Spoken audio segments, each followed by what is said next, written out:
We are NCS. And we are supporting Karma Nirvana.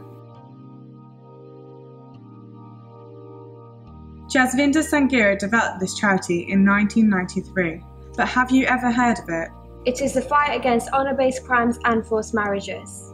It all started in Derby. This is her story.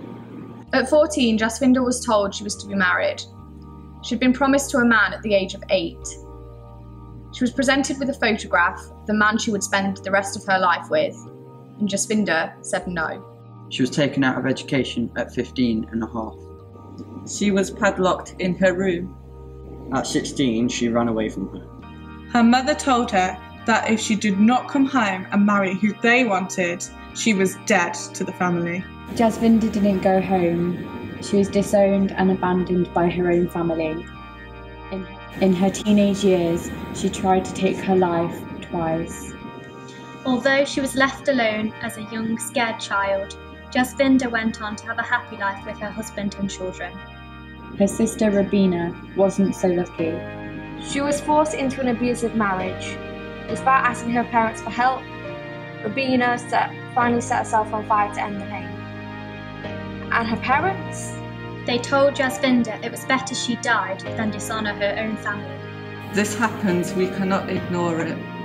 It is not in my culture. It is not in my culture. It is not in my culture. Is abuse in anyone's culture? Honour-based crime is not a cultural difference. Cultural acceptance does not mean accepting the unacceptable. Would you accept what happened to Rabina? And what about the other countless victims, like 17-year-old Shafila Ahmed? Shafila ran away from home time and time again to escape her abusive parents and a forced marriage. She went to the police. She pleaded for help. They just sent her home. Her parents saw her as a dishonour to the family. She was too westernised, too rebellious, so they killed her.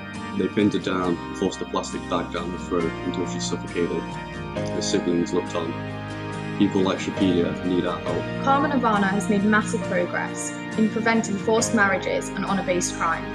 In fact, in June of this year, forced marriages were made illegal in the UK thanks to their work.